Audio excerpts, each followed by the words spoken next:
Olá, bem-vindo a todos a mais um Conversa de Mercado especial na Feira de Cidades Inteligentes de Curitiba. Hoje, nesse momento, nós vamos conversar com o Thiago Gonçalves. Ele é um dos gestores do Departamento de Planejamento e Gestão Pública do BNDES, o Banco Nacional de Desenvolvimento Econômico e Social. Tudo bem, Thiago? Tudo bom, boa tarde. Obrigado por conceder aqui a entrevista. Tenho certeza que anda bastante agitado o setor de planejamento e gestão urbana do banco, né? Sim. É uma, assim, o BNDES tem no próprio nome o S de social. E a gente não tem como ter uma atuação de impacto social sem atuar sobre as cidades, que é onde a maioria das pessoas vive, né?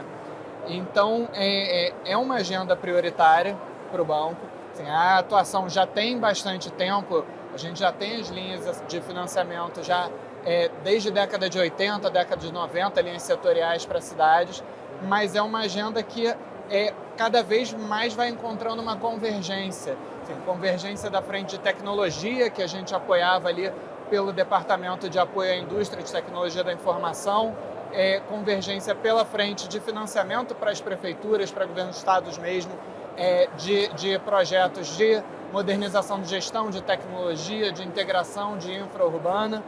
Talvez uma das principais contribuições que agora se avança, que foi ensinar, talvez, eu estou usando uma palavra para ficar um pouco mais claro e forte, os municípios e os estados em como planejar, em como fazer projetos de licitação, de PPPs. Porque quando veio a política de PPPs, por exemplo, todo mundo queria fazer PPP, mas ninguém sabia fazer um projeto de licitação para PPP.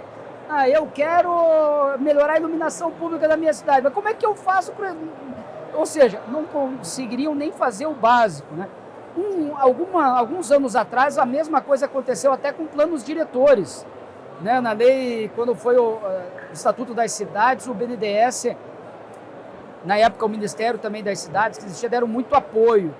E hoje, nesse sentido de ajudar a construir em conjunto com os municípios e governos de estado. Você pode citar algum caso que tenha sido um case, que o BNDES tenha participado da elaboração de um projeto que virou uma PPP ou uma desestatização, alguma coisa parecida? Olha, assim, tem um portfólio bem grande de projetos já entregues e em estruturação, tá?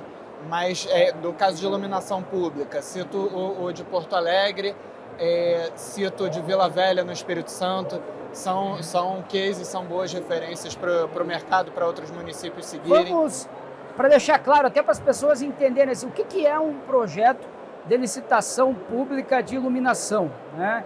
O que muda para a cidade? Ela fica mais iluminada, é mais barato, é mais ativo?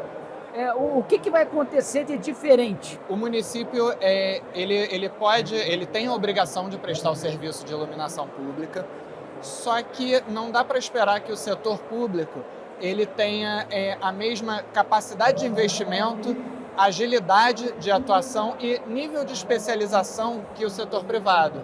Então, dependendo do setor e da política de cada governo, pode fazer muito sentido, pode ser uma solução conceder aqueles serviços. E a gente tinha um histórico de concessões via 8666, concessões tradicionais, né, de prazos mais curtos e que eram contratos mais simples que as PPPs. As PPPs, elas são contratos mais complexos, mas que elas permitem um nível de investimento maior por um prazo maior e com uma definição muito clara de responsabilidades para o poder público, para o concessionário privado, de obrigações de investimento, de nível de serviço. Então, numa situação em que o município às vezes nem consegue fazer a gestão adequada do seu parque de iluminação e que as luminárias estão apagadas, estão com problema, e quando tem algum problema o cidadão e o município não tem quem responsabilizar, o município estruturando bem uma PPP de iluminação, ele consegue trazer um investimento que ele não conseguiria fazer em muitos anos para o curto prazo, para substituir o parque de iluminação todo por luminárias modernas de LED, que atendem aos normativos de qualidade de iluminação, e aí isso tem impacto em segurança pública, em consumo de energia, em gasto da prefeitura com conta de luz. Então, no fim das contas, é uma concessão que normalmente se paga, que pela economia com gasto de manutenção e de conta de luz, a concessionária consegue fazer o investimento, melhorar a iluminação da cidade, melhorar a segurança pública da cidade e ainda usar equipamentos novos que permitem soluções de cidades inteligentes. As PPPs de iluminação pública, elas em geral são iniciativas habilitadoras de soluções de cidades inteligentes, porque as luminárias novas, elas podem ter, né, se escolhidas, se o projeto já é pensado para isso, elas se comunicam, elas têm estrutura tanto de comunicação entre elas, quanto por 4G, 5G ou rede de dados em geral. Ou seja, pelo que eu estou entendendo, tem várias vantagens e daí você pode complementar, Thiago. Por exemplo, uma vantagem clara é que o tipo de iluminação na maior parte das cidades é com lâmpadas que gastam muita energia. Sim. E se busca colocar lâmpadas de LED bem econômicas que vão durar muito tempo e gastar pouca energia. Então essa é uma vantagem na conta de luz que todo mundo paga, a prefeitura paga e o cidadão paga, né, via IPTU. Né? Conta de luz, vida útil, porque as de LED duram muito mais, e melhora do ambiente e da sensação de segurança. E também é possível, que você falou da questão de 4G, 5G, existe como uma espécie de uma central em algum das secretarias do município, saber automaticamente o que aconteceu com alguma lâmpada que caiu, para não precisar esperar um monte de cidadão lá, moradora, caiu aqui, caiu lá. E consegue isso? Esse é outra das frentes de redução de custo. Em geral, as PPPs de iluminação, elas incluem uma central que a concessionária administra, onde ela, por essa telecomunicação das unidades, ela consegue saber exatamente quanto cada luminária está consumindo de energia, se ela deu defeito ou não, e consegue dimerizar, consegue controlar a intensidade da iluminação para não gastar energia com luminárias iluminando em horários e ambientes em que já tem luz natural. Porque é bem comum, né? Eu lembro a gente tá andando e fala, pô, mas tá ligado isso aqui ainda? Já é dia, mas tá ligado, né, mano? Sim, é um desperdício muito grande que esses projetos podem evitar, é verdade. Muito legal. E um outro setor que o Brasil precisa de uma revolução e que está no mesmo departamento em que você é um dos gestores, é de segurança pública. Nós somos o país com o maior número absoluto de assassinatos. Várias grandes cidades têm um problema de falta de segurança muito intenso. A iluminação, a gente sabe, é uma maneira que contribui, embora esse não seja o objetivo dela, naturalmente. O que está sendo pensado em termos de segurança pública que o BNDES está contribuindo com os municípios, ainda que segurança pública seja estadual? Mas na prática ela atua em nível municipal porque é onde as pessoas moram, né? Como é que o BNDES está contribuindo e inclusive mediando as diferenças dos interesses municipais e estaduais? Bom, assim, primeiro questão de atribuição. Em 2017 foi aprovado o novo marco legal de segurança pública. E ele definiu de forma mais clara as atribuições e que a política de segurança pública ela não é uma política exclusiva dos estados, mas ela é uma política que ela tem que ser prestada pelo poder público dos 3 níveis, municipal, estadual e federal, em cooperação e coordenação. Então, os municípios têm sim responsabilidade também. Claro que o foco deles é muito mais no policiamento de proximidade e contato com o cidadão, inteligência, apoio às forças do Estado, que essas sim são mais preparadas para o confronto, mas os municípios precisam assumir essa responsabilidade, até porque são eles que tão mais próximos do dia a dia do cidadão. Mas como é que a tecnologia pode contribuir? Vamos colocar, tipo Big Brother, vamos colocar câmera em tudo quanto é lugar, montar grandes centrais de monitoramento, softwares que possam identificar mais rapidamente, porque quantas pessoas precisariam?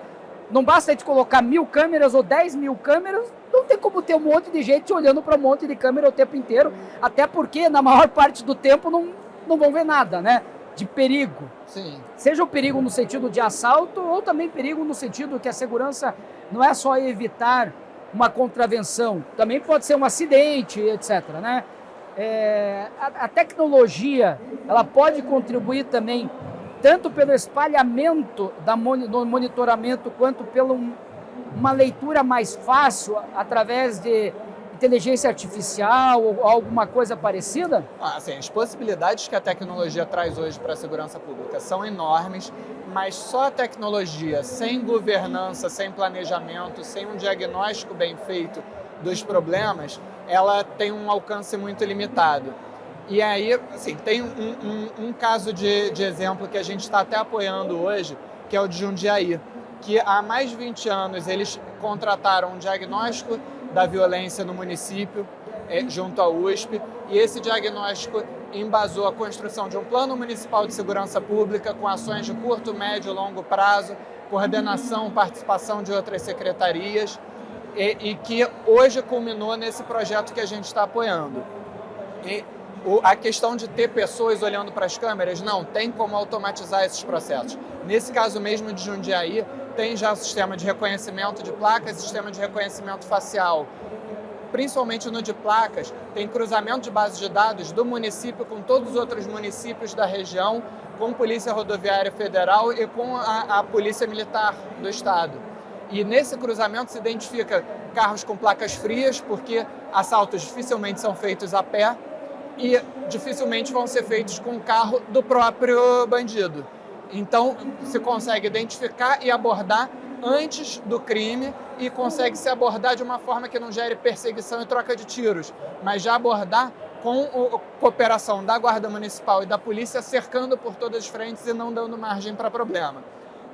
Para a gente começar a atuar em segurança, que não era um histórico que o BNDES tinha muito para o passado, a gente fechou uma parceria com o BID, que começou nessa discussão do marco legal em 2017, e que a gente selecionou um grupo de municípios para fazer um piloto, em que a gente fazia entrevistas, um questionário com os municípios, teve workshops com especialistas para mostrar o que dava certo em segurança pública no mundo, quais eram as oportunidades, fez um diagnóstico completo deles, em cima disso montou um plano de ação que gerou projetos financiáveis e alguns desses projetos já estão aprovados, contratados. Se gerou uma plataforma de diagnóstico, vai ser colocada no ar em breve.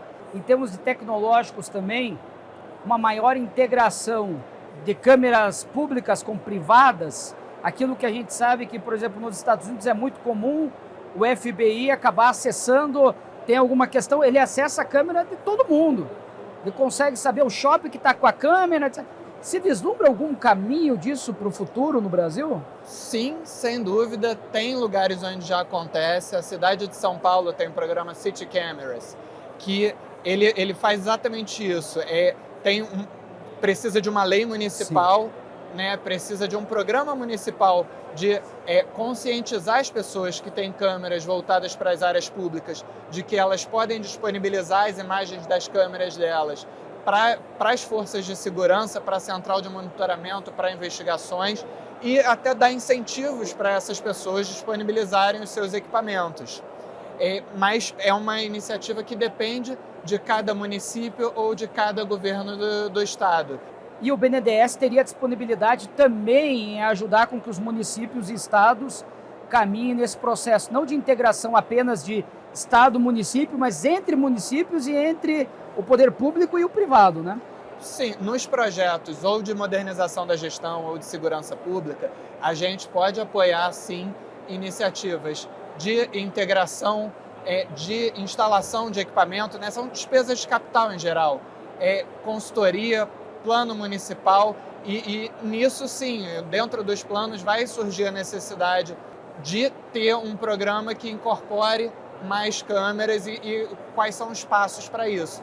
Então, dentro dos projetos, a gente pode apoiar e, mesmo por fora dos projetos, tendo essa visão central de receber projetos, ver cases de sucesso, a gente tenta sempre ter um relacionamento estratégico com os entes públicos, principalmente com os estados e com as capitais, para orientar eles, mostrar cases de sucesso, fazer ponte com outros que tiveram essas iniciativas. Tiago, então, indo para o encerramento do nosso bate-papo, você veio aqui como representante do BNDES para a Feira de Cidades Inteligentes e imagino que rodou um monte esses estandes, talvez tenha participado de discussões no Congresso. Que ideias você teve aqui?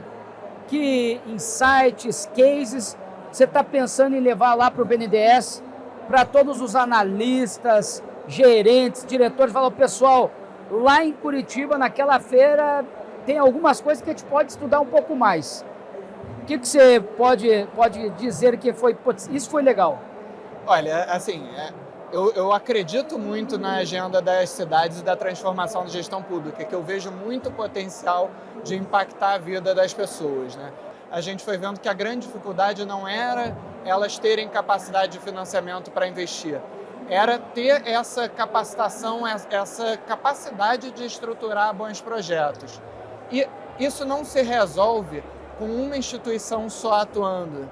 A gente, claro, tenta contribuir fazendo a ponte, participando desses fóruns, tendo essas iniciativas como as que eu citei em parceria com o BID, com o governo federal, mas é uma costura muito grande.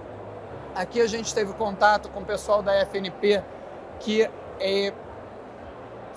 se discutiu uma cooperação que eu acho que tem um potencial muito grande, que é de levar a esteira de facilitação de diagnóstico, montagem de plano de ação e transformação disso em projetos para mais municípios, com um repositório de soluções, de cases de sucesso, de documentos de projetos, termos de referência, editais, etc., para que cada município não tenha o mesmo trabalho que outros não inventar a roda, né? Uma tiveram. Grande biblioteca que alguém já fez, é mais uma adaptação à realidade local do que tem que pensar do zero, né? Isso, e se a gente conseguir ter essa esteira assim, menos manual, tanto do repositório, das referências, quanto da metodologia de como entender quais são as dores das cidades, quais são as prioridades e como transformar isso num projeto que gere impacto, que você possa medir o resultado, a gente vai estar fazendo uma transformação muito grande de sair do apoio ponto a ponto e de disponibilizar isso. Claro, é sempre importante ter o contato, a conversa, o apoio técnico, mas de dar isso numa escala que possa ir a centenas, a todos os municípios do país. Isso é uma possibilidade que eu vislumbro, é um sonho. Se a gente conseguir botar para rodar com os parceiros todos que eu já citei e com outros que estão engajados nesse ambiente de transformação urbana, de gestão pública de cidades inteligentes, a gente já vai ter cumprido a nossa missão assim, de forma que vai nos dar muito orgulho. O BNDES tem uma missão de desenvolvimento. A gente está aqui para servir a sociedade, para servir as cidades, para servir o poder público, para servir as empresas e fazer as pontes, ter todos os instrumentos de apoio possíveis para que essa transformação aconteça, para ajudar o Brasil a atingir os Objetivos de Desenvolvimento Sustentável da ONU e para melhorar a vida das pessoas. Podem contar com a gente. Muito bom. Vamos contar sim, pessoal. Todo mundo que conhece gestor público, passe esse vídeo para frente, porque é uma iniciativa fundamental. Gostei em especial dessa questão essa grande biblioteca, esse repositório de ideias, projetos, modelos a serem seguidos. Agradeço aqui ao Tiago Gonçalves do BNDES. Foi muito bacana a nossa conversa, Tiago. Convido a todos vocês a curtirem esse vídeo. Não se esqueçam de se inscrever no nosso canal, nos acompanhar nas redes sociais. Tiago, muito obrigado. Eu que agradeço, muito obrigado. Fique por dentro do mercado com a Brain.